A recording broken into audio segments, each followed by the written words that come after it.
fasa, ada beda sudut fasa antara tegangan dan arus. Yang di sini dilihat sebagai dilambangkan dengan V ini, beda fasanya. Kemudian itu diterapkan pada rangkaian resistor yang dihubungkan dengan sumber bolak-balik, arus bolak-balik, kemudian kapasitor, kemudian induktor. Kemudian ya kita gabungkan semuanya. Ada yang disebut sebagai rangkaian RLC, resistor, kapasitor, dan induktor. Dan dihubungkan dengan sumber tegangan bolak-balik yang akan menghasilkan arus bolak-balik. Makanya di sini ada tegangannya, ada arusnya. Ingat antara tegangan dan arus ada beda fasa sebesar ini. Kenapa minus? Kesepakatannya seperti itu, minus. Nah, di sini kita bisa menghitung nanti berapa nilai hambatan total atau yang disebut dengan impedansi yang dilambangkan dengan Z ini. Ada nanti bisa misalnya ditanyakan tegangan di antara induktornya atau tegangan di antara titik A dan titik B misalnya. Bisa seperti itu. Kemarin kita sudah lihat beberapa contohnya. Seperti yang pernah saya katakan, soal-soal kalau bicara soal ya, ujian itu ya seputar ini, tidak akan terlalu jauh. Variasinya tidak akan terlalu banyak. Makanya ini jadi satu, katakanlah jadi satu ladang ya, kalau misalnya Anda ingin mendapatkan nilai yang baik. Karena tadi, asal Anda pahami bagian ini, saya pikir semua soal terkait dengan RLC atau arus bolak-balik mestinya bisa Anda kerjakan. Kemarin ada contoh ini, seperti ini. Ada juga contoh yang RL dan C. Bisa aja nanti R-nya ada 2, seperti yang pernah saya bilang kemarin. Kalau R-nya ada 2, ya karena ini rangkaian seri, cari dulu hambatan penggantinya, R penggantinya. Kalau ingin ditanyakan apa semuanya. Oke, ini benar paham ya RLC ini? Oh ya, sebenarnya untuk ngecek paham atau tidak ya saya kasih soal ya, atau biasanya saya kasih kuis. Anda mau saya kasih kuis sekarang? Bentar. Atau gini, saya masih butuh beberapa nilai kuis ya, tapi mungkin pekan depannya hari Senin kita akan adakan kuis, materinya rangkaian RLC dan induksi. Kalau Anda masih ingat SAP-nya, setelah bahan untuk ujian 2 itu dimulai dari induksi elektromagnetik, kemudian setelah itu rangkaian RLC. Bentar. Sampai.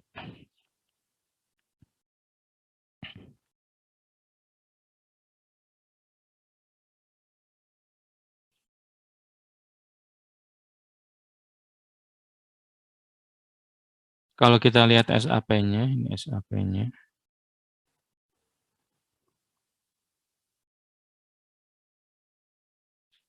Ujian itu ini pekan ke-8, tapi bahan materinya itu kan sampai sini, sampai medan magnet dan arus listrik. Dengan materi pekan ke-7 yang ini, yang induksi elektromagnetik ini belum diujikan. Nah, nanti pekan depan ya, tolong diingat, hari Senin pekan depan kita akan adakan kuis. Materinya 2 bab saja ini, induksi elektromagnetik dan arus bolak-balik. Sedangkan yang ke bawah sini, sebenarnya ini agak berhubungan, mungkin nanti akan nanti setelah yang 2 ini. Oke ya? Oke. Senin saya tulis ini. Senin 28 Maret 2022. Jam kuliah jam 8 sampai jam 10. Ini kuis. Materinya 2 itu. Oke, ada yang mau tanyakan dulu?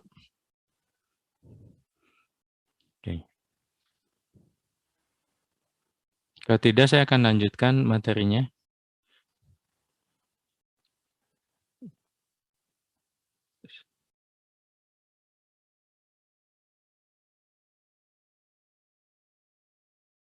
Saya akan lanjutkan materinya terkait gelombang elektromagnetik.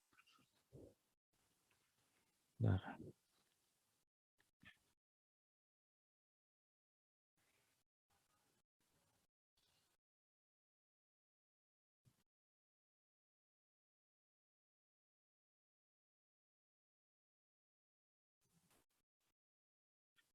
Ya, jadi di pekan ini, di SAP pekan ini, agendanya itu adalah membahas gelombang elektromagnetik.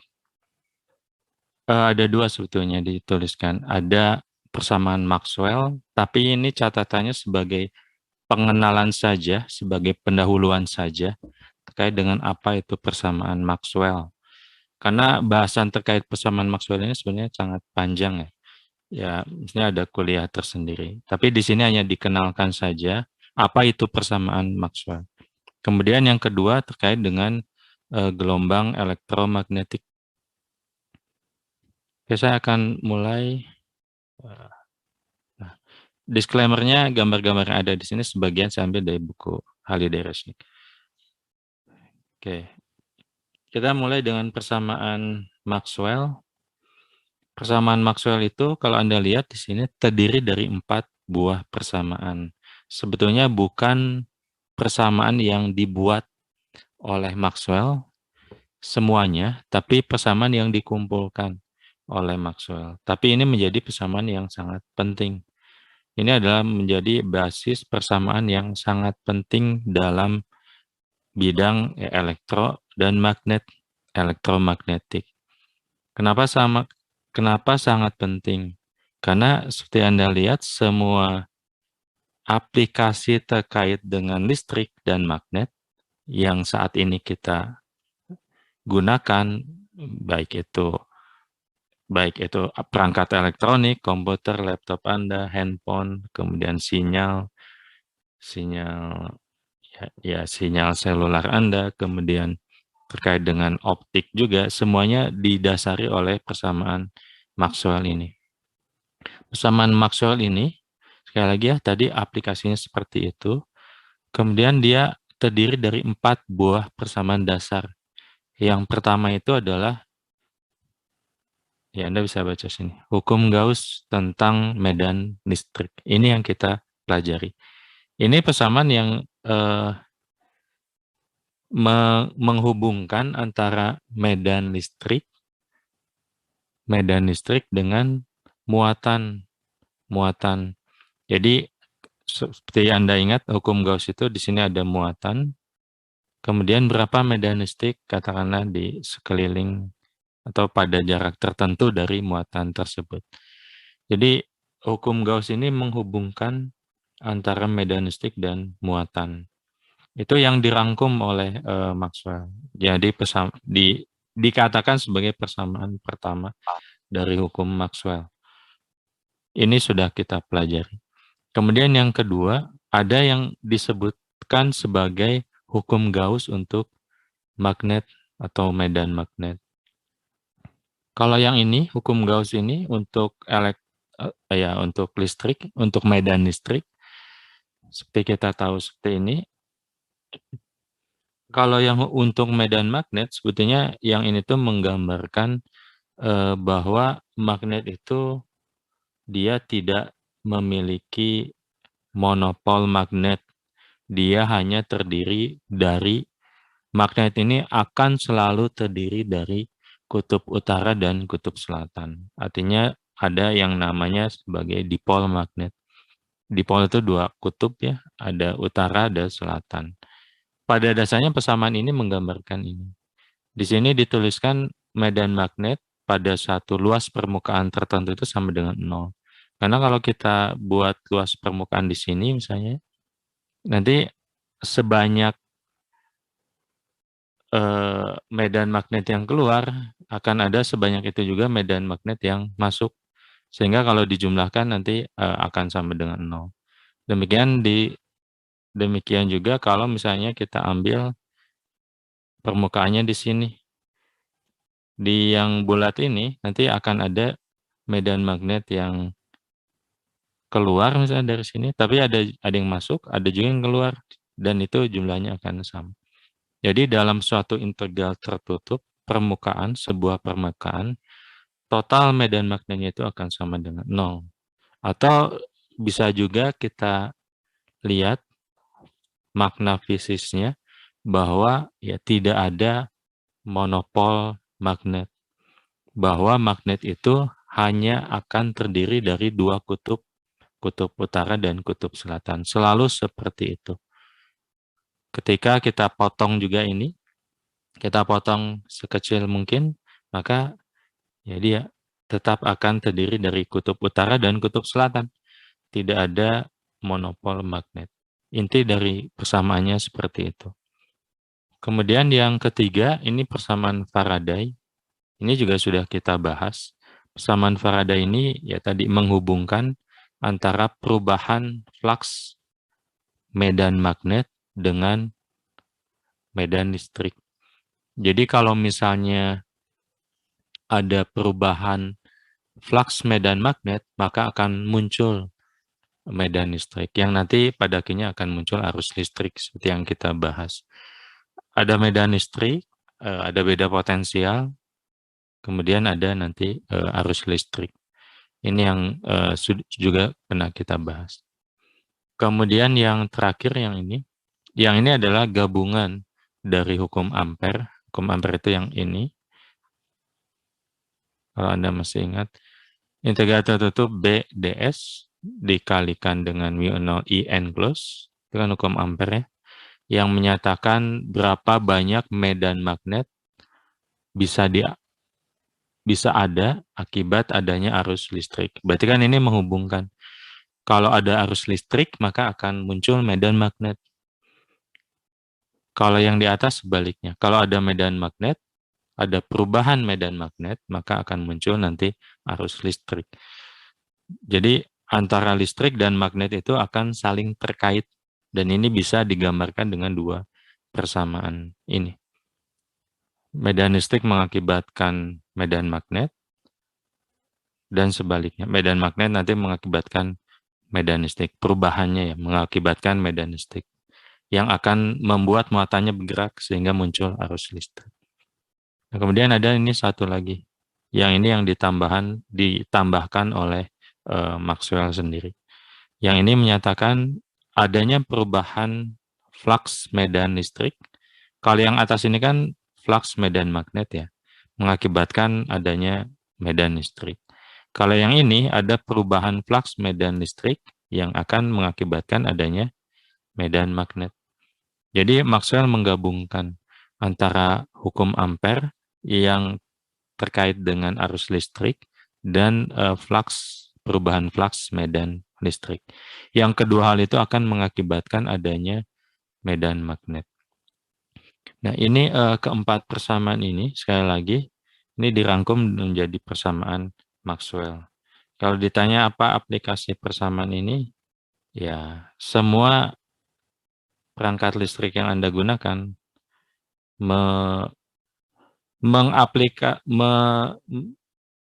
mengaplikasikan persamaan Maxwell ini.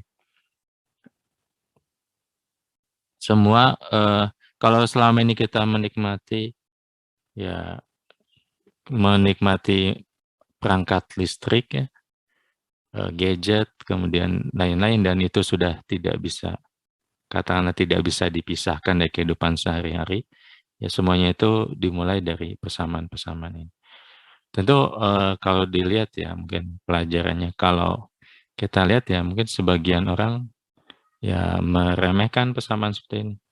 Tapi ada sebagian orang yang lain yang ya tadi menikmati prosesnya untuk mempelajari persamaannya, kemudian pada akhirnya ya mereka bisa mengubah dunia, mengubah bagaimana orang berperilaku dengan ya mengaplikasikan persamaan-persamaan seperti ini. Jadi mungkin pelajarannya seperti itu, salah satunya. Oke ya, ini pengenalan persamaan Maxwell. Tentu kalau Anda mau membahas lebih detail, silakan nanti bisa dibaca buku yang terkait dengan persamaan Maxwell. Oke. Sekarang saya akan melanjutkan. Di persamaan di bahasan tentang elektromagnetik ini ada yang namanya Maxwell Rainbow. Ini tuh menggambarkan rentang panjang gelombang persamaan elektromagnetik. Jadi elektromagnetik ini ada yang namanya gelombang elektromagnetik, gelombang yang terdiri dari listrik dan magnet. Gelombang seperti apa? Anda bisa lihat di sini. Termasuk mungkin yang paling yang selama ini sehari-hari kita lihat ya yang ini.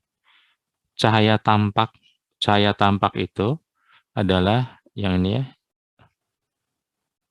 Dia ada di rentang 400 sampai 700 nanometer. Kalau ada gelombang elektromagnetik pada rentang ini, panjang gelombangnya, maka kita bisa melihatnya. Dan itu dilihat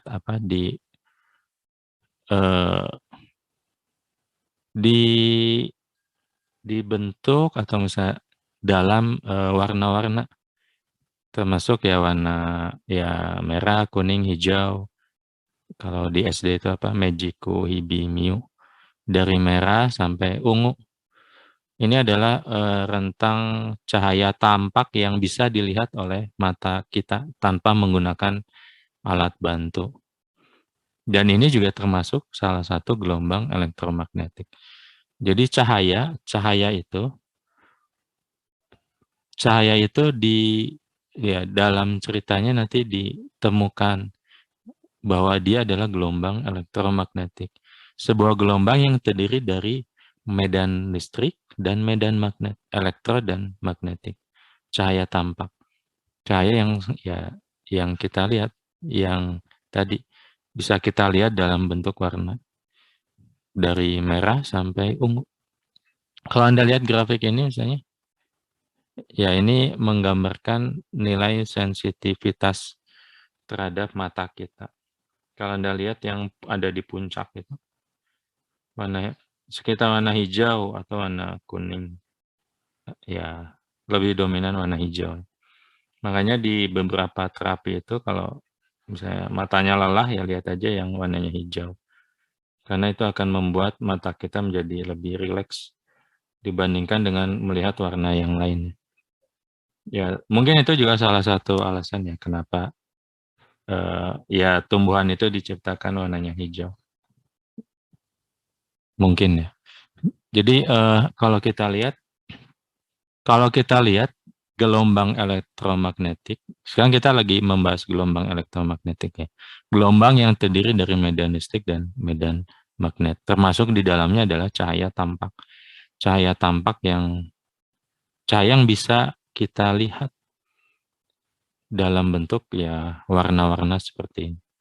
Selain itu juga ada panjang gelombang yang ya selain cahaya tampak ini kita tidak bisa melihat langsung dengan mata kita kecuali kita menggunakan alat tertentu. Misalnya di sini ada ultraviolet, ada X-ray, ada gamma ray. Yang ya ketiga ini sering digunakan juga oleh kita dalam berbagai keperluan, misalnya X-ray untuk ya pemeriksaan kesehatan misalnya, atau ya ada juga untuk misalnya gamma ray atau sinar yang lain untuk katakanlah terapi nuklir medicine ya, ada ya ada terapi kanker, ada terapi yang lain. Atau untuk keperluan industri yang lain juga banyak digunakan. Selain itu juga ya ada infrared, termasuk mungkin alat-alat yang menggunakan remote control yang masih menggunakan infrared. Kemudian ada gelombang radio dan ada long wave. Yang ini semuanya ini juga banyak dimanfaatkan untuk keseharian kita ya. Ya ada untuk berbagai keperluan juga, termasuk kalau Anda baca di sini untuk keperluan maritim, kemudian ya untuk radio, untuk ya dan lain-lain, termasuk TV, channel TV dan lain-lain. Semuanya ini adalah pengaplikasian dari gelombang elektromagnetik. Makanya bahasan gelombang elektromagnetik atau bahasan tentang hukum Maxwell ini sangat lebar ya, sangat banyak. Ya termasuk pengaplikasiannya juga akan sangat banyak. Oke ya, selanjutnya bagaimana caranya kita untuk mendapatkan gelombang elektromagnetik? Tentu itu ada di alam, tapi kita juga bisa katakanlah membuat alat yang dapat mentransferkan atau membuat gelombang seperti ini. Misalnya ya ini yang pernah kita pelajari, RLC. Dengan rangkaian RLC ini, nanti kita bisa membuat osilasi medan listrik dan medan magnet yang nanti bisa dipancarkan setelah diperkuat menjadi gelombang. Misalnya rangkaian RLC ini, yang di bawah sini, yang ada gambar ini menggambarkan osilasi medan listrik dan medan magnet. Misalnya kalau kita mulai dari sini, yang kanan ini, di sini kapasitornya terisi penuh. Kapasitor terisi penuh, kemudian kita lihat di sini pada rangkaian ini tidak ada baterai. Sehingga arus yang ada, muatan yang ada pada kapasitor ini akan berjalan. Maka pada kondisi ini, medan magnetnya 0, bernilai 0, medan listriknya bernilai maksimum. Medan listrik itu ada di kapasitornya. Kapasitor itu sekali lagi untuk medan listrik ya, induktor ini untuk medan magnet. Setelah muatannya berjalan, karena ini rangkaian tertutup ya, muatannya akan berjalan, kemudian mengenai induktornya, maka di sini akan mulai muncul medan magnet. Ada perubahan medan, ada arus yang akan mengakibatkan, ada perubahan arus yang akan mengakibatkan adanya perubahan, adanya munculnya medan magnet. Maka di sini ya katakanlah di kondisi di mana medan listrik dan medan magnetnya bernilai tetap, atau biasanya di bukan medannya ya, tapi energinya. Energi yang terkait dengan energi listrik dan energi B-nya itu magnet yang bernilai sama. Kondisi ini tentu dia berubah ya, dari misalnya kecil kemudian naik sehingga pada akhirnya di sini kondisi yang sama. Kemudian setelah semua muatannya di sini habis pada konduktornya, maka di sini nilai energi dari medan magnetnya itu akan maksimal, sedangkan ininya menjadi 0. Setelah itu ya akan muncul lagi, akan mulai terisi lagi. Ada arus medan magnet itu akan mengakibatkan adanya medan listrik beda potensial yang akan mengakibatkan muatannya bergerak kembali. Maka di sini akan muncul medan listrik lagi, sehingga ada energi listrik lagi. Demikian ini berulang. Tentu kita bisa lihat di sini arahnya akan berbalik ya. Yang satu ini awalnya searah dengan jarum jam, tapi setelah terisi penuh kembali, kemudian dia akan berputar, arahnya berlawanan arah jarum jam. Maka akan muncul ya tadi perubahan antara medan listrik dan medan magnet, kemudian karena bolak-balik ini yang akan muncul nanti jadi seperti arus bolak-balik. Intinya kita bisa membuat sebuah gelombang dengan memanfaatkan rangkaian RL dan C yang sudah kita pelajari. Tentu ini materinya berkaitan ya antara dari awal, dari kita bicara tentang listrik, kemudian magnet, kemudian rangkaian RLC, kemudian sekarang gelombang elektromagnetik. Semuanya berkaitan. Untuk medan listrik dan medan magnetnya sendiri, kita bisa lihat fungsinya seperti ini. Jadi E ini, tentu ini nanti jadi fungsi gelombang. E ini nilai medan listriknya, ini amplitudenya, medan listrik maksimum, kemudian sin Kx minus omega T. Masih ingat ya? Kx, K itu apa? Ada yang ingat K itu apa?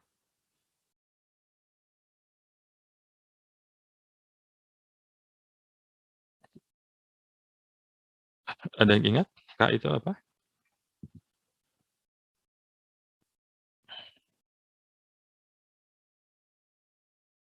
Ahmad, masih ada Ahmad? Ahmad Bujaremi?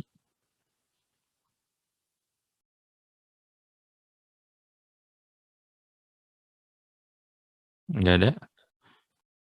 Kevin, ada Kevin?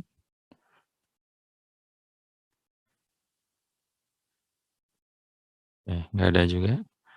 Fauzi Makarim ada? Ada, Pak. Masih ingat K itu apa? Ini di semester 1 ya?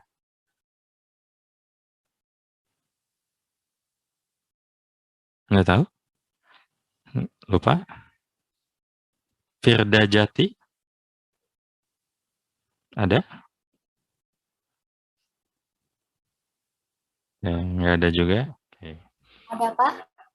Oh, ada. Nah, itu apa, Firda? Tanya ya, Pak. Ya, nah ini nih.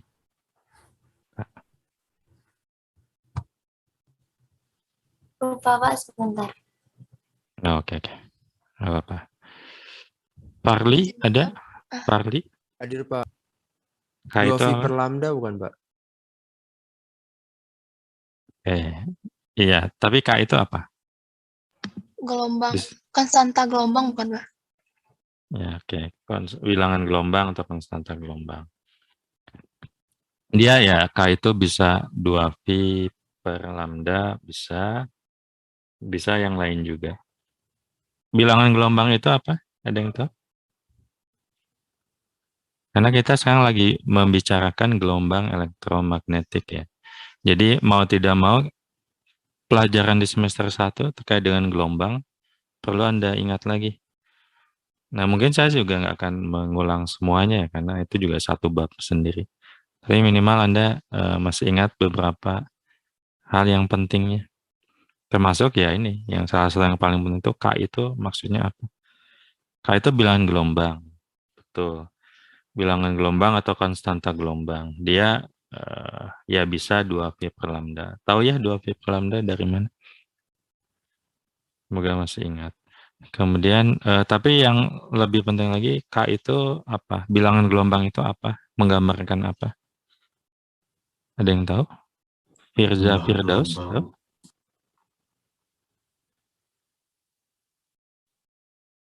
Gimana?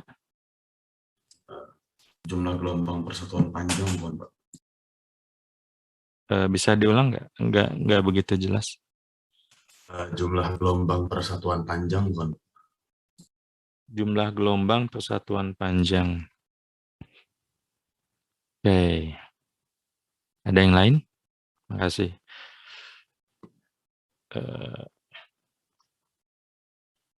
Ikhlas, tahu Ikhlas?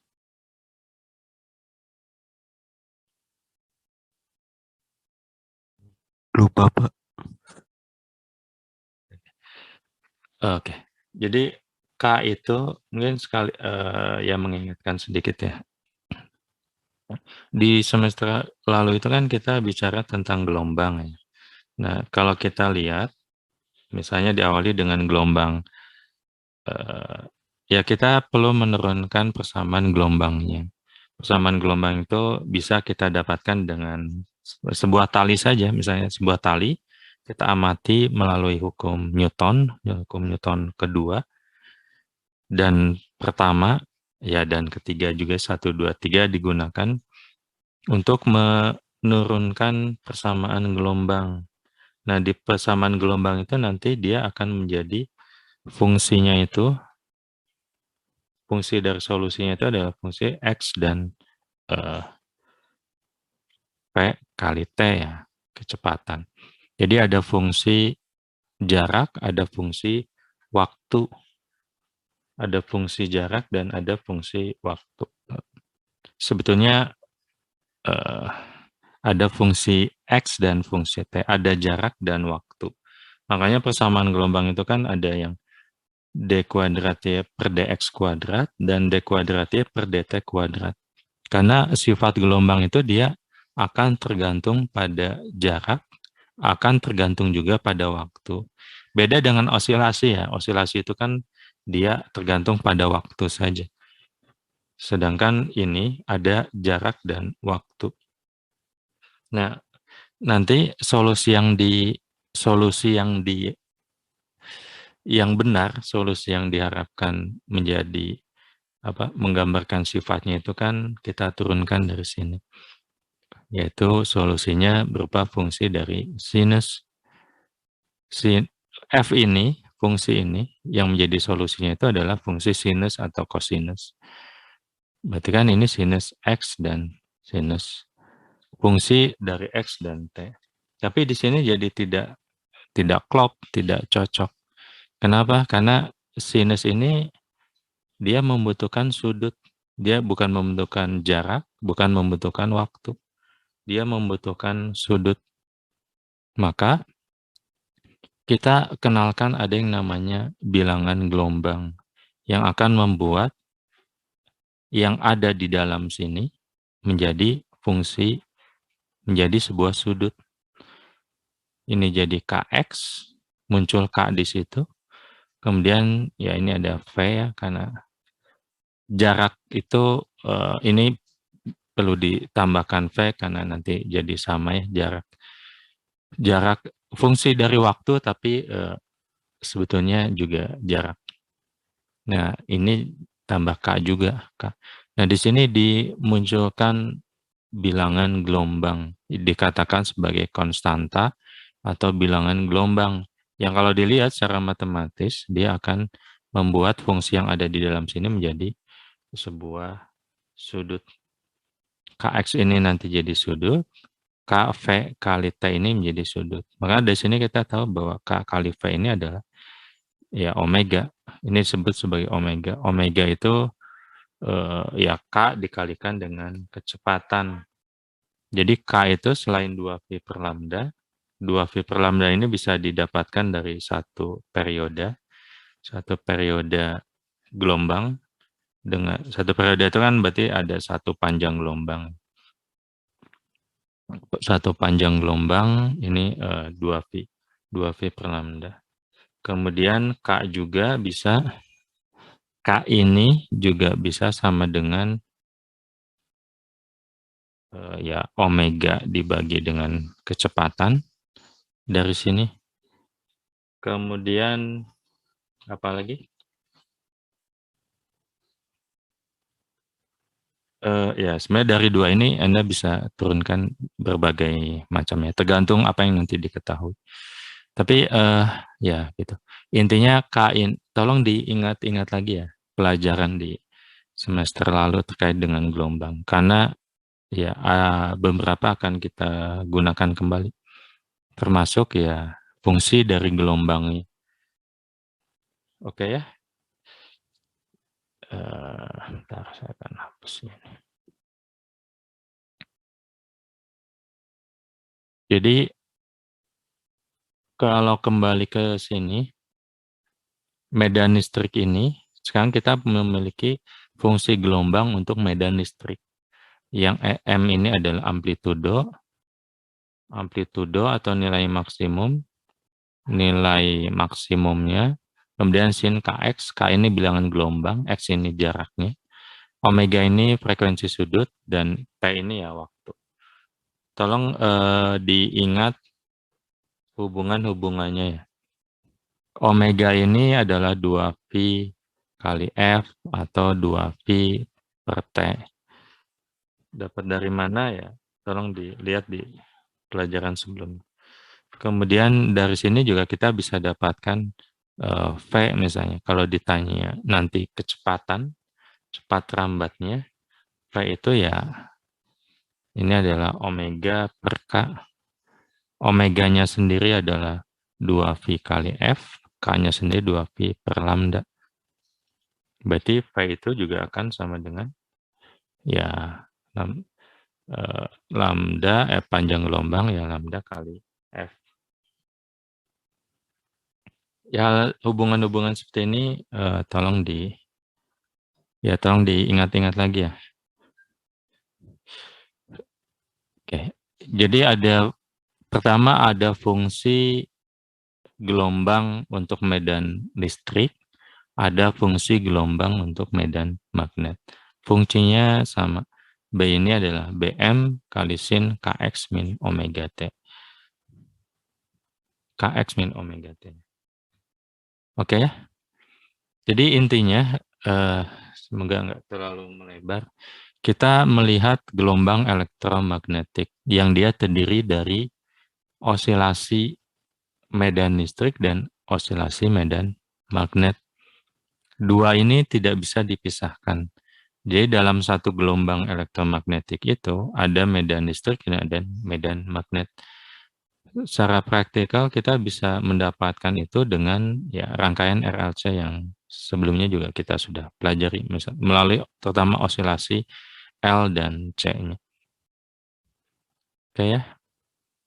Kalau digambarkan gelombang elektromagnetik itu seperti ini. Jadi ini ada sumbu Y, sumbu Z. Yang ini sumbu X. Kalau medan listriknya ada pada sumbu Y, berarti kan tadi fungsi sinus ya, yang warna biru ini kan fungsi sinus. Panjang ini menggambarkan besarnya medan listriknya, nilai ini. Tentu akan tergantung ya tadi Kx dan omega T-nya, tergantung sinusnya. E itu kan maksimum sinus Kx min omega T. Nah, tergantung berapa sudutnya, maka nilainya akan berosilasi di antara nilai maksimum. Sinus ini kan maksimum nilainya 1, berarti yang ini. Minimum nilainya ya -1, berarti yang ini ya. Berarti dia nilainya akan berosilasi di antara nilai itu. Dari fungsi sinusnya. Demikian juga medan magnetnya. Medan magnetnya yang B, ini Bm sinus Kx min omega T, dia juga akan berosilasi di antara nilai maksimum. Dan antara medan listrik dan medan magnet akan tegak lurus. Jadi kalau medan listriknya ada di sumbu Y, medan magnetnya bisa di sumbu Z atau sumbu X, tapi dia tegak lurus. Semoga dari gambarnya terlihat ya, bahwa di sini yang biru itu ada di sumbu Y, sedangkan yang hijau, medan magnet itu ada di sumbu Z dan dia berosilasi di situ. Nah, kemana gelombang ini merambat? Gelombang ini merambat ya hasil dari perkalian silang secara vektor antara medan listrik dan medan magnet. Maka kalau medan listriknya di sumbu Y, medan magnetnya di sumbu Z, hasil perkalian silangnya itu kan ada di sumbu X ya. I, J, K, kalau ini dikalikan vektor, I kali J kan jadi K, atau J kali I jadi minus K. Kalau sumbu X, sumbu Y, sumbu Z, perkalian silang antara X dan Y adalah arah yang tegak lurus terhadap X dan Y, yaitu arah Z. Demikian ya kombinasi dari itu. Anda kalikan X dengan Y atau I dengan K, maka dihasilkan J, atau kalau K dengan I menjadi minus J. Jadi hasilnya itu adalah gelombang itu akan merambat pada arah yang tegak lurus terhadap sumbu X, sumbu Y, dan sumbu Z-nya kalau lihat gambar ini. Jadi gelombang itu akan merambat di arah yang tegak lurus terhadap arah medan listrik dan arah medan magnetnya. Ini makna peralihan silang kan seperti itu ya. Peralihan silang vektor. Jadi dia akan merambat ke sini dengan kecepatan C. Kecepatan C. Ya itu satu poin. Kemudian yang selanjutnya, di sini ada satu titik yang sama. Ini disebut sebagai satu panjang gelombang. Seperti yang sebelumnya dibahas ya. Panjang gelombang itu Anda bisa ukur dari puncak ke puncak atau dari lembah ke lembah juga bisa. Itu satu panjang gelombang. Tapi khusus yang ini, muka gelombang ini adalah kalau di sini, kalau dilihat di gambar ini, dia menggambarkan nilai yang sama pada gelombang ini. Ini yang sedang dilihat muka gelombang untuk medan listrik ya, di gambar yang ini. Maka dia akan menggambarkan posisi di mana medan listriknya itu ada di sini. Ini dan ini kan kondisinya sama ya. Nah, ini disebut sebagai muka gelombang. Jadi kadang kita menggambarkan gelombang elektromagnet itu dengan mewakilkan pada muka gelombangnya. Kalau Anda perhatikan di sini, posisi ini adalah posisi di mana dia ada di puncak untuk medan listriknya. Demikian juga ini kondisi di mana dia ada di puncak pada satu panjang gelombang, setelah melewati satu panjang gelombang sebesar lambda. Nah, jadi kadang digambarkan nanti juga ketika membahas tentang cahaya, kita menggambarkannya dengan muka gelombang seperti ini. Ini artinya ya seperti ini. Dia digambarkan seperti ini. Diwakilkan dengan yang disebut sebagai muka gelombang. Sebenarnya ini permukaan imajiner. Permukaan imajiner yang dibuat untuk memudahkan kita menggambarkan gelombang elektromagnetik. Jadi kalau ada muka gelombang seperti ini, garis seperti ini, berarti garis ini, katakan 1 dan 2 ini, dia ada di posisi yang sama pada gelombangnya. Katakanlah di puncak dengan di puncak. Jadi satu ini adalah satu panjang gelombang. Ini yang disebut sebagai muka gelombang. Bisa dipahami nggak?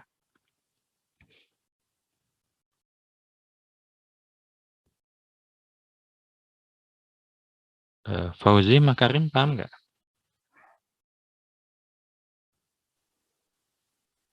Lumayan paham, Pak. Ada yang nggak paham?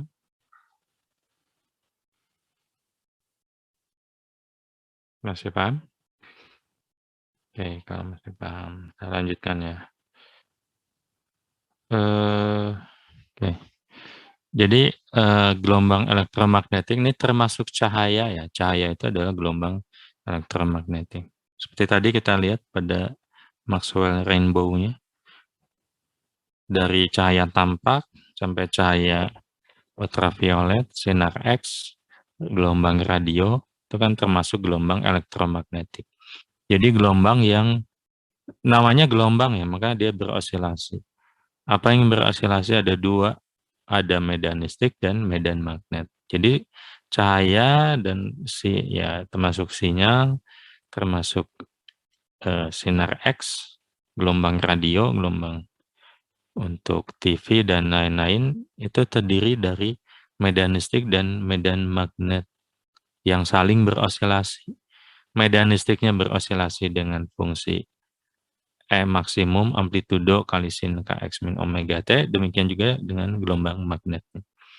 Maka Anda bisa bayangkan betapa pentingnya ya hal ini. Karena semuanya terkait dengan listrik dan magnet. Terutama yang kita gunakan dalam kehidupan sehari-hari. Oke, ini osilasi gelombang listrik dan gelombang magnetnya. Kemudian C ini adalah kecepatan, ya sebenarnya kelajuan dari gelombangnya. Arahnya tadi, arah yang tegak lurus terhadap E dan tegak lurus terhadap B. Atau ya hasil perkalian silang antara E dan B. Ini 1/μ0 kali epsilon 0.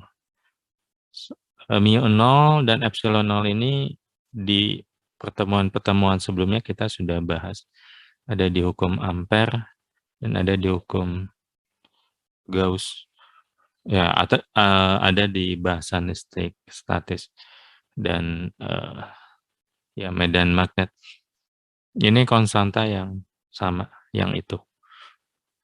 Bagaimana ini didapatkan? Ya, kalau mau nanti kita bisa turunkan. C itu dapatkan kenapa seperti itu. Kemudian ada satu lagi, bahwa E dibagi B itu sama dengan C. Jadi E dibagi dengan B ini sama dengan C. C ini sekali lagi laju atau cepat rambat gelombang. Oke ya. Bentar. Oh ya, sebelum itu sebagai ilustrasi Anda bisa lihat di sini. Ini katakanlah ini gelombang. Kemudian yang tadi muka gelombang itu ya kita bisa dapatkan dengan memutar gelombangnya seperti ini. Maka di sini kan didapatkan garis-garis ya. Nah, garis-garis ini tadi yang dianggap sebagai muka gelombang. Jadi kalau nanti ada penggambaran gelombang dalam bentuk garis-garis vertikal seperti ini, maka ini yang disebut sebagai muka gelombang. Bukan berarti gelombangnya itu berupa garis-garis ya, tapi ini digambarkan ya diwakili dengan muka gelombang seperti ini untuk menggambarkan gelombang. Semoga bisa dapat gambaran. Ini simulasinya dibuat oleh salah satu dosen fisika, Pak Rizal. Saya cuma pakai saja. Oke ya, kembali ke yang tadi. Mana? Kalau misalnya kalau Anda ingin tahu misalnya ini didapatkan dari mana, saya coba.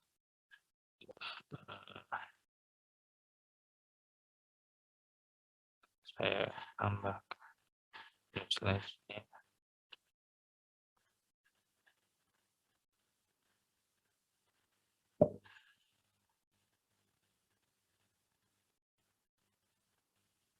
Misalnya, ya ini didapatkan dari misalnya hukum Faraday. Masih ingat ya hukum Faraday? Hukum Faraday. E kali ds sama dengan min d flux dibagi dengan dt. Nah, sekarang kita lihat kalau ini sebuah gelombang, maka di satu waktu tertentu nilai, katakanlah kalau yang ini adalah E, maka yang setelahnya berarti kan E plus DE ya. Jadi ada penambahan atau perubahan nilai E. Kalau misalnya di titik ini kita sebut sebagai E, maka di titik yang ini, titik selanjutnya itu setelah dia melewati jarak dx, setelah melewati jarak dx, ini menjadi medan listriknya menjadi E plus DE. Oke ya, itu masuk akal. Maka kalau ini kita integralkan, E ini menjadi tadi E plus DE dikalikan dengan ds. S-nya itu kalau di sini katakanlah di sini kita kasih H, panjang H.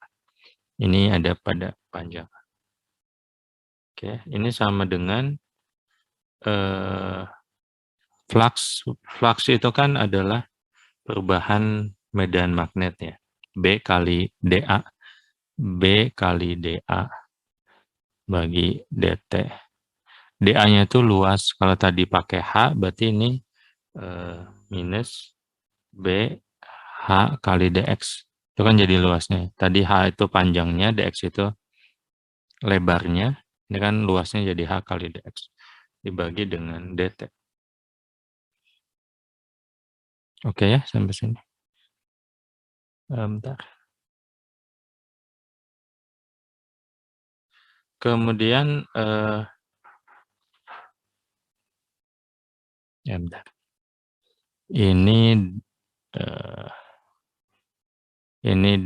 Maaf. Ini adalah D B kali A. D-nya belum hilang. Berarti ini minus D ya tadi. Atau D DB kali HDX. Teman-teman saya tulisnya.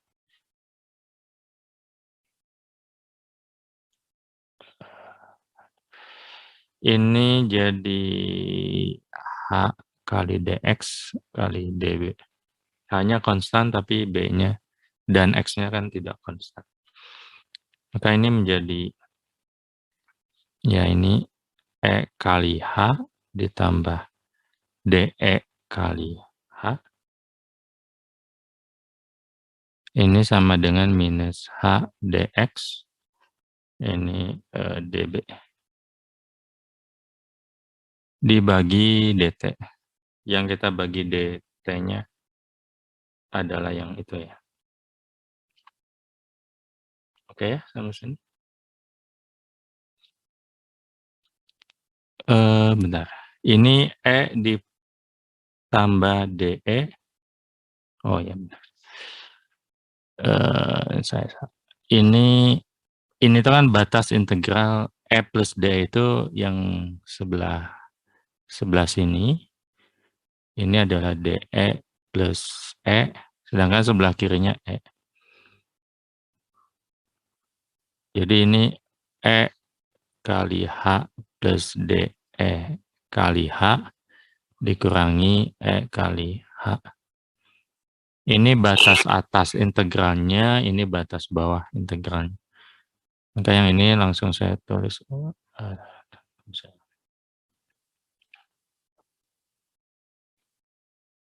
Ini jadi tinggal DE kali H. Ini saya coret. DE kali H sama dengan ini. Maka di sini H-nya bisa kita hilangkan ya. H-nya bisa kita coret. Maka kita akan dapatkan DE per DX ini sama dengan minus DB per DT. Yang ini ya tinggal kita lihat. Ini jadi turunan parsial ya. Jadi do E per do X dan do B per do T.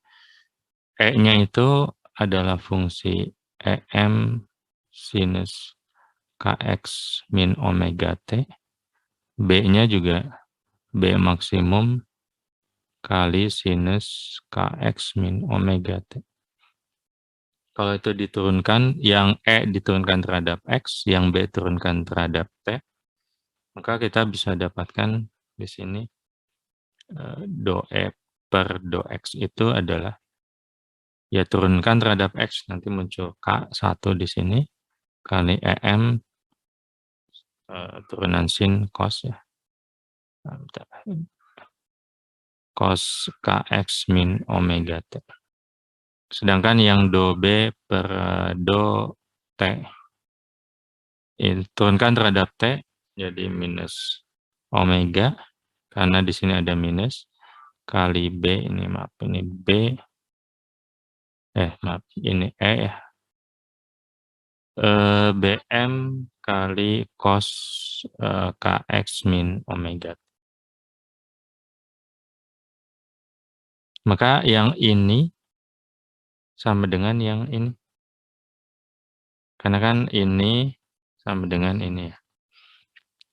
Kalau saya tulis berarti K kali EM cos KX min omega T nilainya saya tulis di bawah ya sama dengan minus kemudian ada minus lagi minus yang ini kemudian ada minus yang ini minus omega BM cos KX min omega T.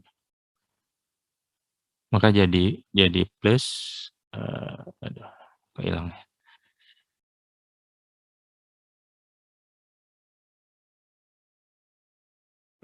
Maaf. Hilang ya? Bentar, komputer saya agak error. Oke lah, saya tadi langsung aja ya. Jadi tadi itu apa? K kali EM kali cos KX min omega T sama dengan minus omega B ya, BM cos KX min omega T. Nah tadi gini. Maka cosnya bisa hilang ini. Yang ini minus dan minus jadi positif. Maka kita dapatkan ya EM B-nya saya turunkan dari kanan ke kiri sama dengan ya omega per K. Yang ini tadi adalah kecepatan. Atau di sini kecepatan itu dilambangkan dengan C. Atau kecepatan laju gelombang pada ruang vakum. Dan ya seperti Anda tahu ini kecepatan cahaya ya, di ruang vakum 3 kali 10 pangkat 8. Oke ya.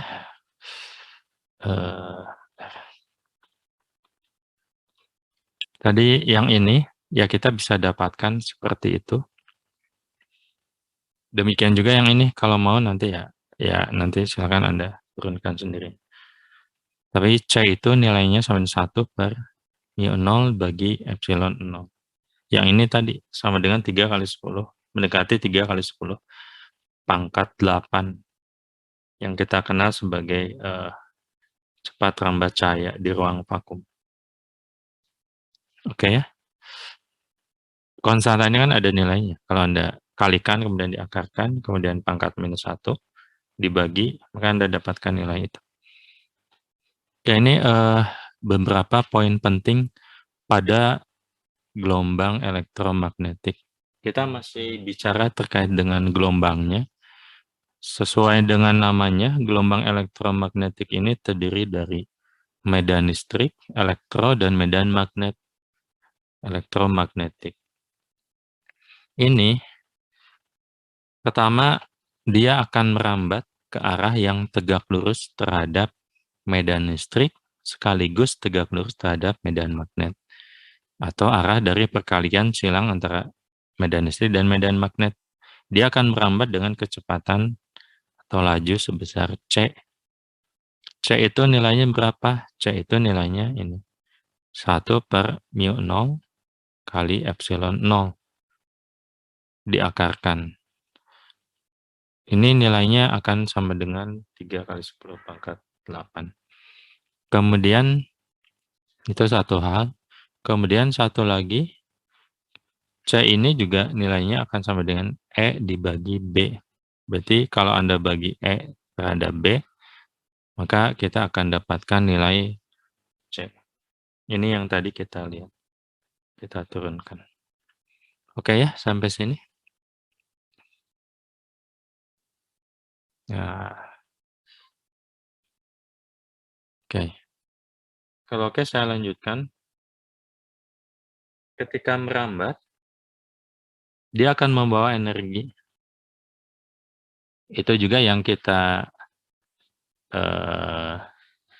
kalau Anda panas-panasan, ada di luar ketika terik matahari, cahaya itu kan gelombang elektromagnetik.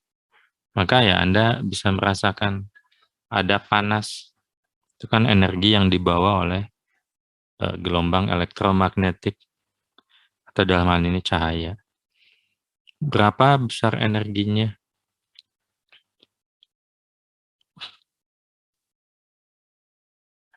Besar energinya itu, atau Anda bisa baca di sini, laju perambatan energi persatuan luas yang dibawa oleh gelombang elektromagnetik, ini dinyatakan dengan istilah vector pointing.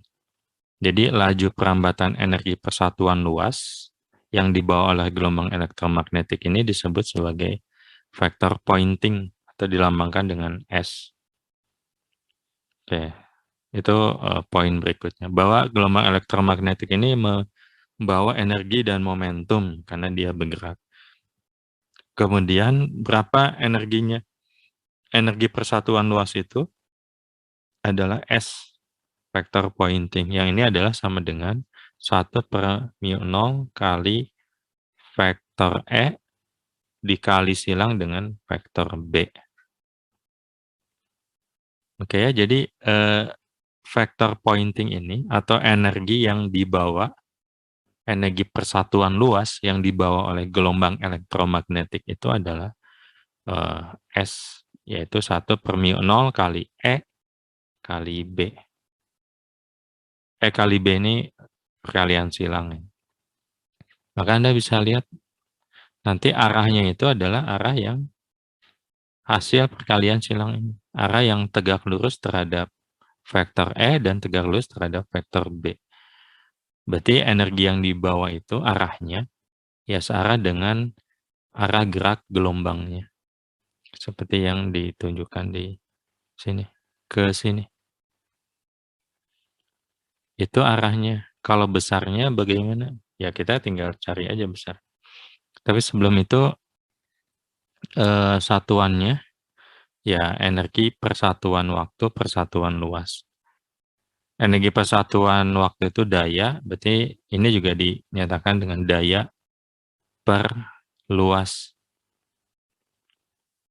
Oke ya. Sekali lagi, gelombang elektromagnetik itu akan berjalan dengan membawa energi. Misalnya tadi Anda ada di luar, kemudian kena cahaya matahari. Cahaya itu kan gelombang elektromagnetik ya. Tergantung misalnya jam berapa, tentu energinya akan berbeda. Panas yang Anda rasakan akan berbeda. Kemudian itu satu, kemudian energi persatuan luas itu, kalau ditanya berapa dan kemana arahnya, maka energi persatuan luas tadi disebut sebagai vector pointing. Arahnya kemana? Arahnya ya merupakan arah yang sama dengan arah perambatan gelombang. Arah perambatan gelombang. Bentar ya. Yang ini bisa saya hilangkan. Tergantung E-nya. Kalau E-nya I, J-nya B-nya adalah J, maka arahnya jadi K ya. Intinya ini adalah hasil perkalian silang antara gelombang listrik dan gelombang dari hasil perkalian silang dari medan listrik dan medan magnetnya. Arah S ini sama dengan arah rambat gelombangnya. Satuannya ini daya persatuan luas. Berarti ya ini adalah W, daya itu kan W ya. W per meter kuadrat kalau pakai SI. Oke ya. Nah sekarang kita lihat, kalau kita ingin lihat besarnya, tadi E itu kan tegak lurus terhadap B.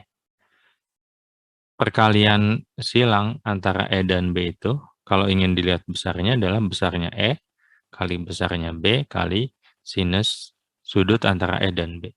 Karena dia tegak lurus, maka sudutnya itu 90, maka sinusnya itu sama dengan 1.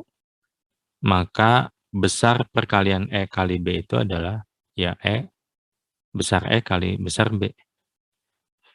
Besar E kali besar B itu apa?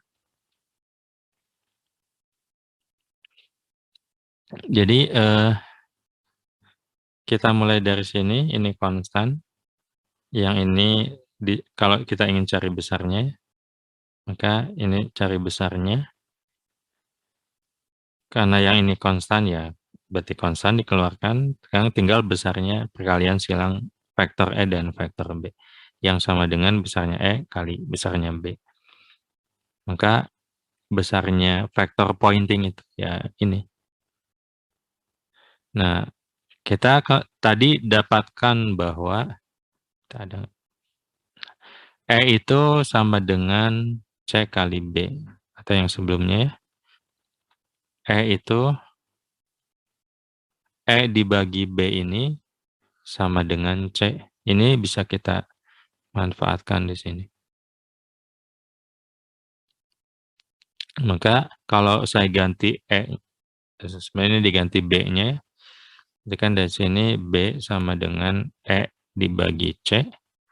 Kalau B yang ini saya ganti, maka ini jadi 1 per C laju rambatnya kali mu 0 kali E kuadrat. Besarnya E.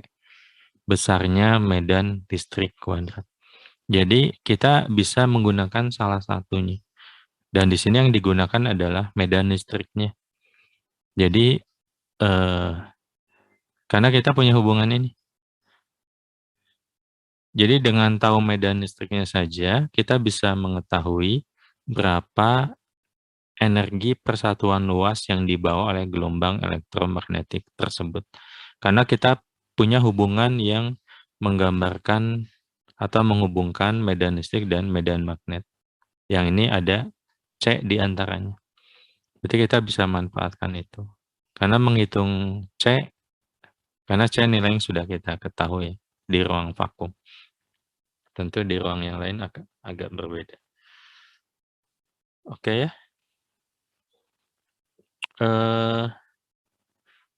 Ada yang menanyakan dulu?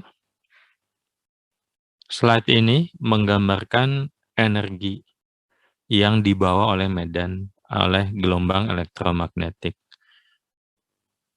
Energi persatuan luas. Dia merupakan vektor yang disebut sebagai vektor pointing.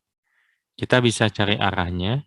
Arahnya adalah searah dengan arah perambatan gelombangnya atau hasil perkalian silang vektor E dengan vektor B.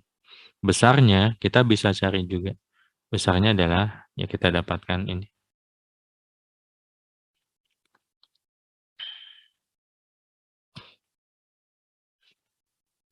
Nah, kalau misalnya kita tadi E-nya itu, tadi kan S itu sama dengan 1 per C mu 0 kali E ya. Sedangkan E sendiri dia adalah fungsi dari sinus E maksimum kali sin Kx min omega T. Ini E kuadrat ya. Maka kalau ini dikuadratkan, ini jadi seperti ini. Nah, berarti besarnya energi itu akan juga tergantung pada X dan T. Makanya biasanya yang dicari itu adalah nilai rata-ratanya. Maka semua ini kita rata-ratakan. Rata-rata sebuah konstanta itu ya konstanta itu sendiri, berarti yang ini C dan E ini tetap. Nah, tinggal rata-rata sinus kuadrat yang sebelumnya juga kita pernah lihat, ini adalah sama dengan setengah. Maka nilai rata-rata semua itu adalah ya 1 dibagi setengah ini datangnya dari rata-rata sinus kuadrat. Kemudian sisanya ya nilai konstanta yang ada di persamaan vektor pointing. 1 dibagi 2 C mu 0 kali EM. Yang EM ini amplitudo. Karena kalau sebelumnya kan E ini ya nilai medan listriknya ya. Masih merupakan fungsi dari sinus. Maka I ini yang dikenal dengan intensitas gelombang ini adalah nilai rata-rata dari besarnya vektor pointing yang adalah sama dengan ini. Oke ya, bisa dipahami? Misalnya, kalau ada sebuah gelombang elektromagnetik pada radius R, misalnya ini warna kuning ini, di sumber ini, maka intensitas itu kan pada dasarnya daya ya. Daya persatuan luas. Maka kita juga bisa mengartikan intensitas itu ya daya sumber dibagi dengan luasnya. Karena ini luas kulit bola, maka ini jadi P dibagi dengan 4 VR kuadrat. Jadi intensitas itu selain bisa kita hitung menggunakan ini, tapi makna fisiknya juga dia merupakan daya persatuan luas. Seperti ya makna dari vektor pointing juga daya persatuan luas. Jadi nanti tergantung apa kasusnya Anda bisa lihat, bisa mencari I itu dari persamaan yang ini, atau bisa dari makna fisiknya, bahwa itu adalah daya persatuan luas.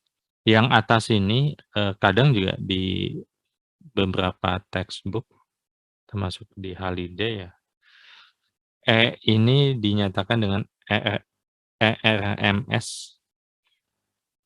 Masih ingat ya, ERMS? Ini adalah E maksimum dibagi akar 2.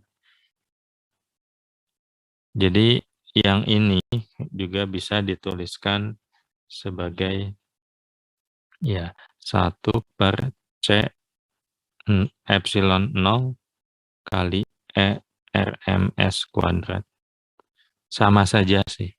Cuma kalau misalnya nanti muncul istilah RMS, ingat bahwa RMS ini adalah nilai E maksimum dibagi akar 2. Jadi mungkin nanti kalau Anda baca ada yang bentuknya seperti ini. Hilang lagi, bentar. Ada yang bentuknya seperti ini. Ini E maksimum ini amplitudo. Ada yang kalau menggunakan RMS, berarti 2 yang di sini hilang. Karena RMS itu E maksimum dibagi akar 2. Tolong jangan bingung. Oke ya? Sampai sini oke nggak?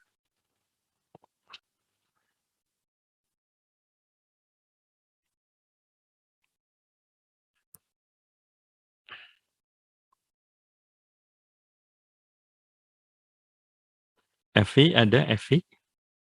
Evi Fuji? Masih ada? Ada, Pak. Paham nggak? Paham, Pak. Ya. Yang lain paham?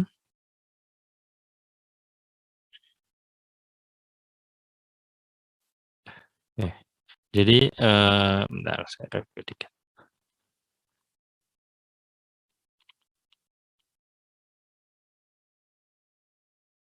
Kita sedang memisahkan gelombang elektromagnetik. Gelombang tadi dari medan listrik dan medan magnet. Dia akan bergerak ke arah yang tegak lurus terhadap E dan B-nya, vektor medan listrik dan medan magnetnya, dengan laju sebesar C. C itu adalah ini. C juga sama dengan E dibagi B. Ini tadi sudah kita turunkan. Dan ketika dia merambat, dia membawa energi dan momentum karena dia bergerak ya. Energinya itu energinya itu adalah dinyatakan dengan vektor pointing S ini. Kenapa vektor? Ya, karena dia ada arahnya juga. Arahnya ya searah dengan arah gerak, arah perambatan gelombangnya. Sedangkan besarnya, kita bisa cari besar dari perkalian silang itu. E dan B.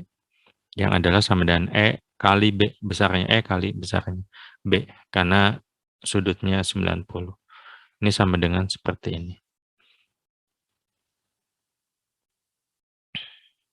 Kalau nilai rata-ratanya, nilai rata-rata vektor pointing atau disebut dengan intensitas gelombang, ini tolong diingat ya, intensitas gelombang ini adalah sama dengan nilai rata-rata dari vektor pointing, dari energinya. Maka intensitas itu akan selalu dikaitkan dengan energinya.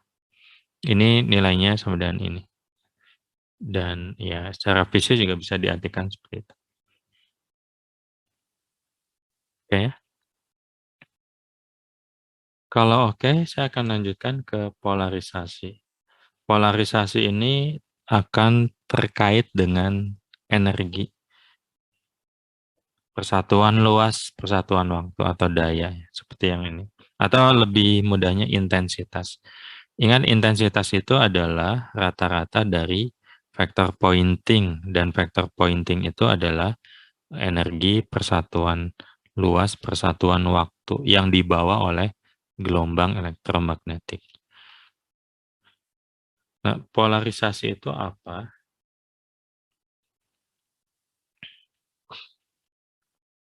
Pertama, jika ada gelombang elektromagnetik, dia kan tersusun dari medan listrik dan medan magnetik yang dia berosilasi.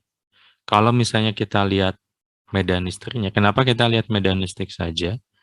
Sebenarnya mestinya ada medan magnetnya. Tapi tadi seperti dilihat sebelumnya, kita bisa menentukan intensitas itu dengan hanya melihat medan listriknya saja, karena kita punya hubungan antara medan listrik dan medan magnet, yaitu C-nya, nilai cepat terambat atau laju dari gelombang elektromagnetik. Maka mengamati salah satunya saja, misalnya di sini E, kita bisa tetap mendapatkan informasi terkait dengan intensitasnya. Dia berosilasi pada banyak arah secara acak, atau kalau digambarkan secara vektor akan seperti ini. Jadi ketika dia merambat, dia akan berosilasi. Tentu yang ini yang bisa kita proyeksikan. Maksudnya seperti ini, yang saya ganti.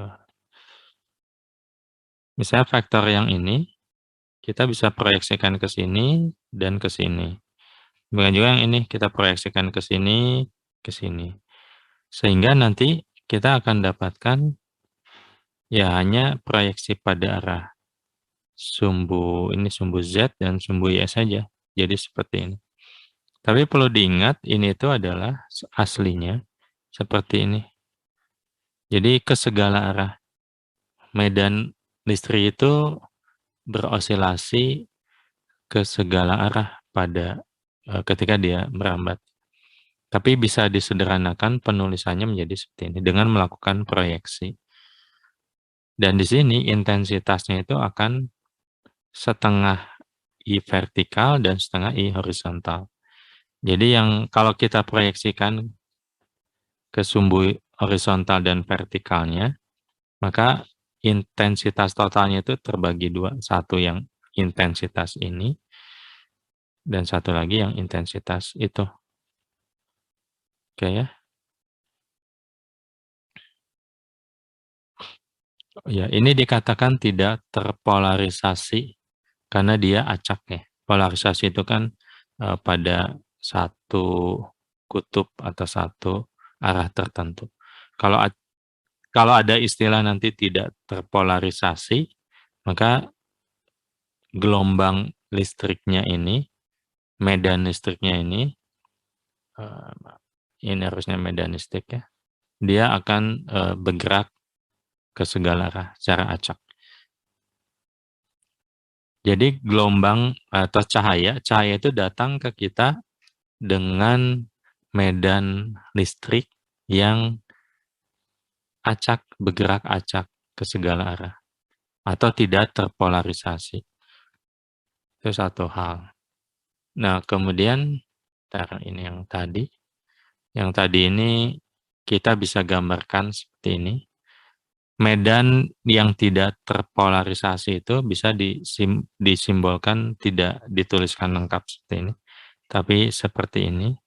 Yang dua garis horizontal dan vertikal ini didapatkan dengan memproyeksikan setiap vektor dari medan listriknya. Walaupun ditulis seperti ini, tapi maksudnya dia acak ya, tidak terpolarisasi. Kalau misalnya di sini ada, polarisator itu alat yang digunakan atau benda yang digunakan untuk mendapatkan gelombang elektromagnetik yang terpolarisasi. Yang tadinya arahnya acak, kemudian dia menjadi tidak acak. Dia akan diloloskan berdasarkan bentuk dari filter pada polarisatornya. Contohnya seperti ini. Kalau yang ini, yang tengah ini kan polarisator vertikal namanya. Polarisator vertikal.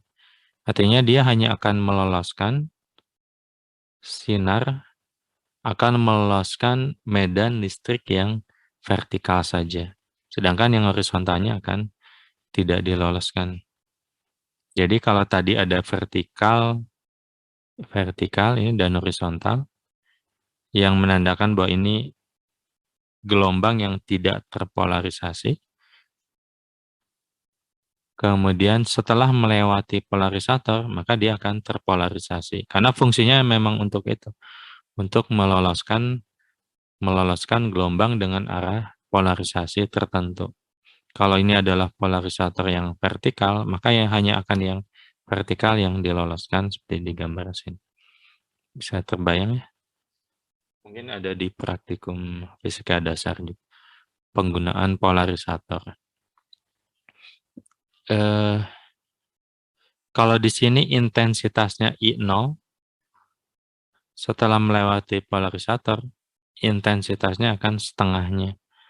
Kenapa setengahnya? Ya, karena gelombang yang tidak terpolarisasi ini, dia kan terdiri dari vertikal dan horizontal. Bisa dibuat menjadi dua, vertikal dan horizontal. Maka setelah melewati polarisator vertikal, hanya yang vertikal saja yang diloloskan. Dan yang horizontal tidak. Maka hanya setengahnya saja yang diloloskan. Yang setengahnya lagi tidak. Maka intensitas itu kan tergantung pada medan listriknya. Seperti persamaan yang tadi. Maka hanya setengahnya saja yang diloloskan. Bisa dipahami ya? Kalau misalnya sekarang polarisatornya horizontal, juga sama. Maka di sini kita lihat hanya yang horizontal yang diloloskan yang ini. Sedangkan yang vertikalnya tidak. Intensitasnya juga akan sama. Setelah melewati sebuah polarisator, maka intensitasnya akan menjadi setengah dari awalnya. Kalau polarisatornya ya seperti ini ya, horizontal seperti ini. Horizontal atau vertikal. Ini ilustrasinya seperti ini. Tadinya yang warna merah, panah merah itu kan medan listrik yang acak ya. Nah, kalau misalnya dia melewati polarisator vertikal, maka bisa kita lihat di sini hanya yang vertikal saja yang diloloskan. Ini yang warna biru ini medan magnet. Karena medan magnet itu kan sebenarnya tetap ada. Terbayang nggak ya? Tadinya kan acak seperti ini. Tapi setelah melewati polarisator hanya, kalau polarisatornya vertikal, maka hanya yang vertikal saja yang diloloskan. Seperti yang digambarkan di sini. Vertikal. Kalau horizontal saja yang diloloskan. Dan intensitasnya akan menjadi setengahnya. Kalau misalnya contohnya seperti ini, awalnya gelombang ini tidak terpolarisasi. Kemudian dia, katakanlah intensitasnya I0. Melewati polarisator vertikal yang pertama, maka tadi hanya polarisator yang hanya arah yang vertikal saja yang diloloskan. Sedangkan yang horizontalnya akan hilang, tersaring. Maka intensitasnya jadi setengahnya. Setengah ini ya tadinya kan ada vertikal dan horizontal masing-masing setengah bagian sama besar. Sekarang hanya ada yang vertikal saja. Ini jadi setengahnya. Kalau setelah itu kita tambahkan lagi sebuah polarisator vertikal lagi, ya hanya yang vertikal saja yang diloloskan. Di sini tidak ada perubahan intensitas. Karena awalnya ini setengah, kemudian setelah melewati polarisator yang vertikal ini, ya semua yang vertikal akan diloloskan lagi. Maka ya tetap nilainya setengah. I0, setengah ini terhadap I0 ya. Jadi tidak ada yang hilang lagi.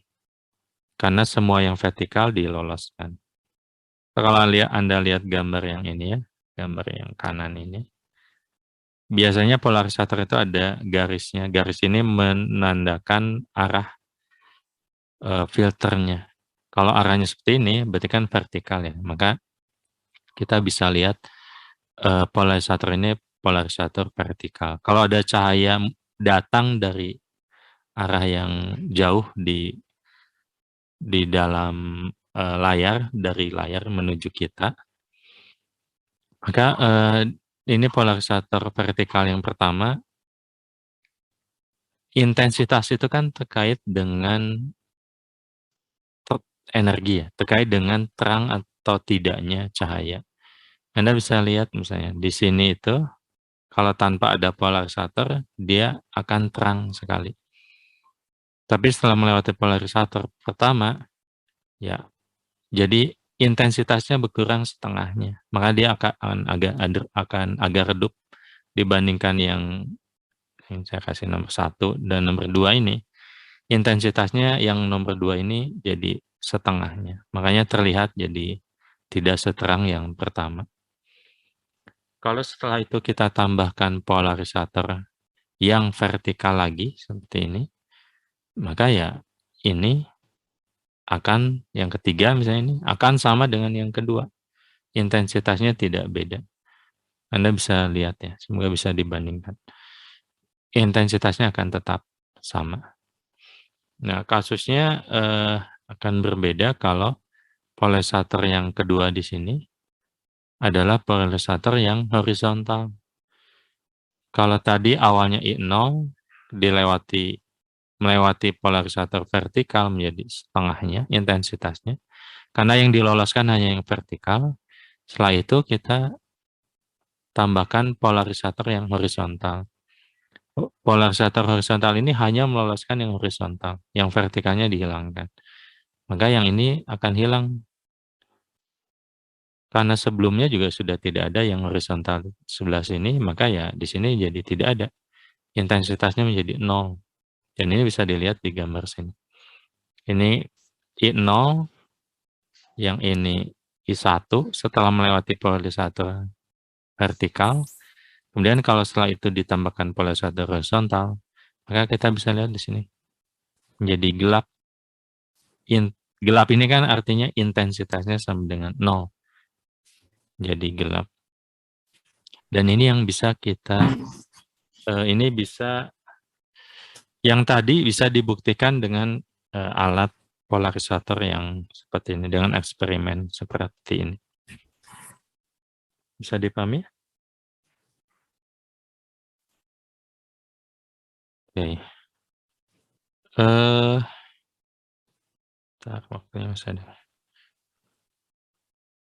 Nah, bagaimana kalau polarisatornya itu tidak murni vertikal, tidak murni horizontal, tapi membentuk sudut,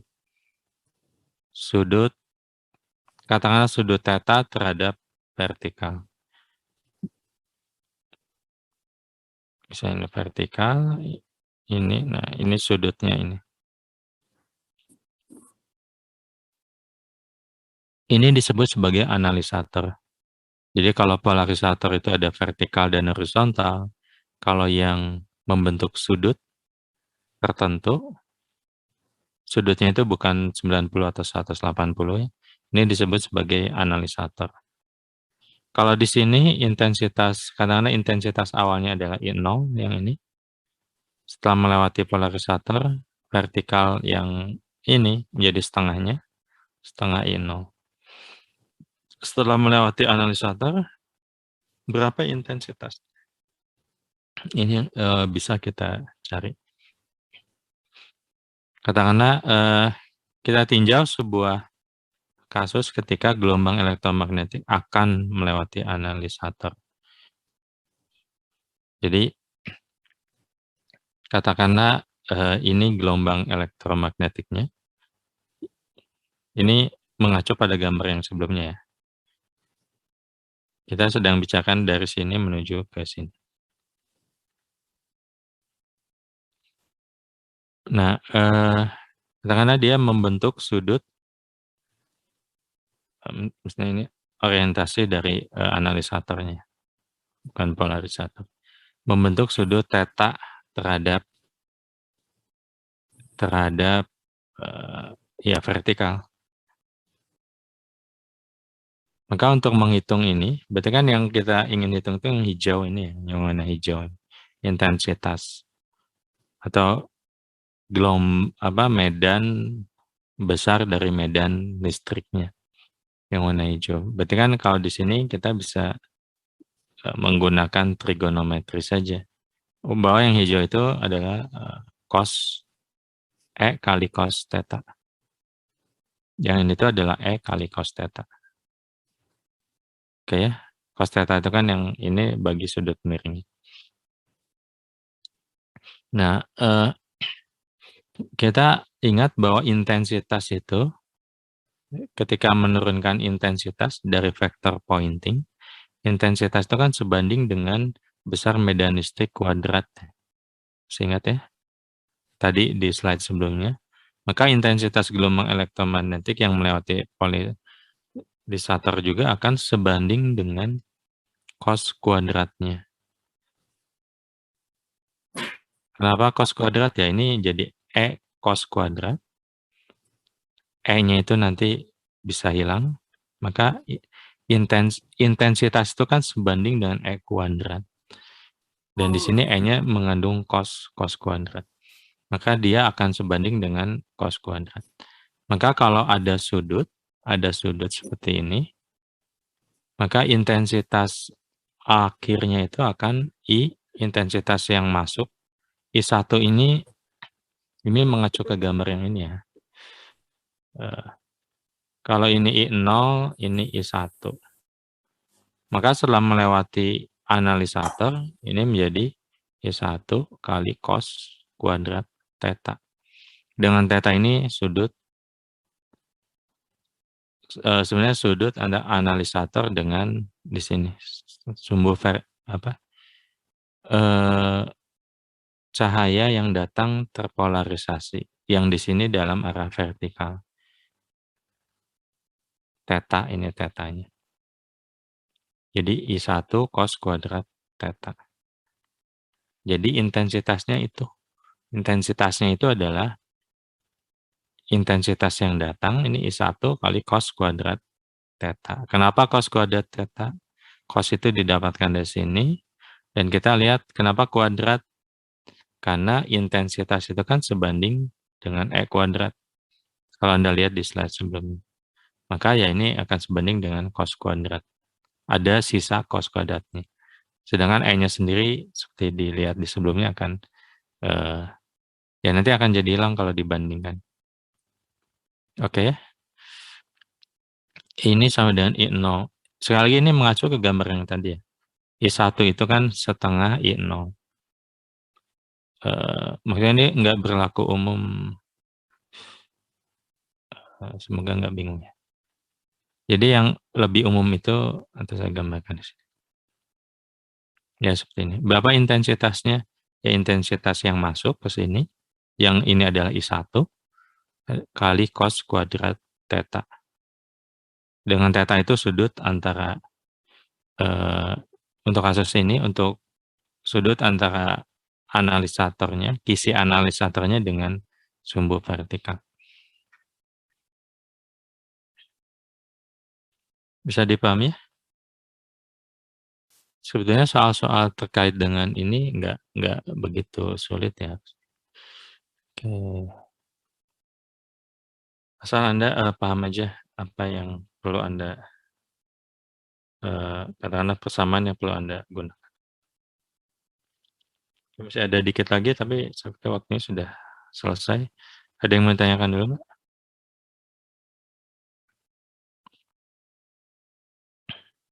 Oke, kalau nggak ada, pertemuannya akan saya cukupkan hari ini. Nanti tolong jangan lupa ya, Kamis kita ada tutorial. Dan jangan lupa juga Rabunya sebelum jam 6 sore, tolong dikumpulkan PR-nya. PR ini jadi penting ya. Jadi penting untuk nilai total Anda. Karena PR ini ya 10%. Dan di kasus-kasus sebelumnya juga akan sangat membantu. Sebenarnya kan nggak sulit juga ya. Anda boleh untuk bekerja sama mengerjakan PR. Tapi tolong kalau Anda mengerjakan, pastikan Anda memahami apa yang Anda tulis. Boleh bekerja sama, boleh diskusi. Tapi kalau hanya menyalin saja tanpa memikirkan apa yang ditulis, tentu itu bukan praktek yang baik. Oke, begitu saja. Terima kasih. Assalamualaikum warahmatullahi wabarakatuh. Selamat pagi semuanya. Waalaikumsalam. Terima kasih. Waalaikumsalam. Waalaikumsalam. Terima kasih, Pak. Terima kasih, Pak.